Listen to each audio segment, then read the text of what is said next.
నమస్తే అండి, నా పేరు డాక్టర్ డివిఆర్ రెడ్డి. నేను సీనియర్ హోమియో డాక్టర్గా మెడినరీ హాస్పిటల్లో పనిచేస్తున్నాను. ఈరోజు మనం ఓటైటిస్ మీడియా అంటే తెలుసుకుందాం. ఓటైటిస్ అంటే చెవిలో వాపు వచ్చినప్పుడు దాన్ని ఓటైటిస్ అంటాము. ఇది ఎందుకు వస్తుంది అంటే జనరల్గా ఫ్లూ కానీ ఇలాంటి జలుబు చేయడము కామన్గా కొంతమందిలో చూస్తుంటాం. మంచి హెల్తీ పర్సన్ అయితే జలుబు వచ్చి 2-3 డేస్లో తగ్గిపోతుంది. కొంచెం హెల్త్ బాగాలేక ఇమ్యూనిటీ పవర్ తక్కువ ఉండి రోగం నిరోధక శక్తి లేదనుకోండి, అలాంటి వాళ్ళలో 1 వీక్ కావచ్చు, 10 డేస్ కావచ్చు, తొందరగా రిలీఫ్ అనేది రాదు. అప్పుడు అదే అన్ని రోజులు ఉండడం వల్ల జలుబు స్లోగా అది ఇయర్కి వచ్చే అవకాశం ఉంటుంది. ఇయర్ ఒక్కోసారి థ్రోట్ కూడా ఇన్ఫెక్షన్ వస్తుంది, వాయిస్ దెబ్బతింటుంది, ఫ్లమ్ అంతా బుడకపోయి ఉంటుంది, మాట్లాడలేరు చక్కగా.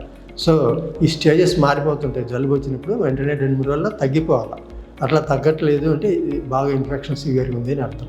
సో అలాంటి వాళ్ళు వెంటనే జలుబుకు మందులు వాడుకోవడం మంచిది. ఎప్పుడు చిట్కాలు అంటే అట్లనే ఉంటే అది స్టేజెస్ మారిపోయి క్రానిక్ ప్రాబ్లం అయిపోతుంది.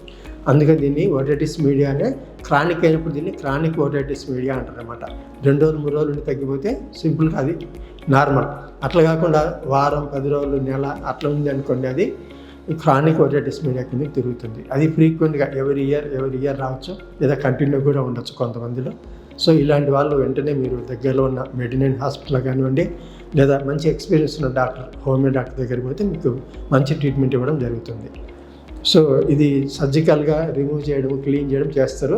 అది ఒక్కటే సరిపోదు క్లీన్ చేయడం అనేది. విత్ మెడికేషన్ అయితే ఆటోమేటిక్గా మెడిసిన్సే అన్నీ క్లీన్ చేసేస్తుంది. ఏది సేఫ్ అంటారు మీరు?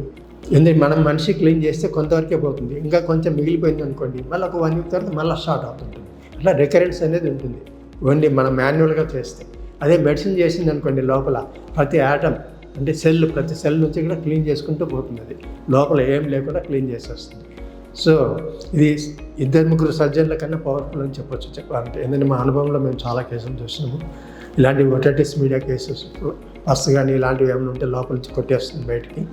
ఫంగల్ ఇన్ఫెక్షన్ ఉంది కొన్ని, ఇంతకుముందు మనం చెప్పుకున్నాం సైనస్ ఉండే వాళ్ళల్లో ఈ ఇయర్ ఇన్ఫెక్షన్ కూడా వచ్చే అవకాశం ఉంటుంది. ముఖ్యంగా చిన్నపిల్లలు అంటే ఫ్రమ్ 3 to 4 years నుంచి 10 years to 12 years వరకు కూడా ఎక్కువ ఛాన్సెస్ ఉంటాయి. ఎందుకంటే వాళ్ళలో ఇమ్యూనిటీ పవర్ తక్కువ ఉంటుంది. తర్వాత చల్లదానికి ఆడుకోవడము, నీళ్ళల్లో ఆడుకోవడము ఇలాంటి పనులు చేస్తారు కాబట్టి పిల్లలు తెలియకుండా, కానీ అది బాడీలో ఏదో ఒక రకంగా బయటపడుతుంది అనమాట. ఈ విధంగా జలుబు వచ్చినప్పుడు ఇయర్ ఎఫెక్ట్ కావడం అనేది కామన్. అట్లా అది తొందరగా రిలీఫ్ వస్తే పర్వాలేదు, లేదంటే అది క్రానిక్ అయిపోయి ఇయర్ దెబ్బతినే అవకాశం ఉంటుంది. అట్లా లోపల బోన్స్ ఉంటాయి ఇయర్ లోపల. External ear, middle ear, inner ear అని 3 రకాలుగా డివైడ్ చేయొచ్చు. అది మనకు జనరల్గా బయటకు కనిపించేది ఎక్స్టర్నల్ ఇయర్. అక్కడ నుంచి లోపలికి సెకండ్ పార్ట్ వచ్చేసి మిడిల్ ఇయర్, ఇంకాస్త లోపలికి ఉండేది ఇన్నర్ ఇయర్. మనకు మిడిల్ ఇయర్లో ఇన్ఫెక్షన్స్ చాలా ఎక్కువగా వస్తుంటాయి. ప్లస్ అదే టైంలో ఇది కర్ణబేరే అనేది ఉంటుంది, దానికి రంధ్రం పడే అవకాశాలు కూడా ఉంటాయి అన్నమాట. ఇన్ఫెక్షన్ ఎక్కువైపోతాయి.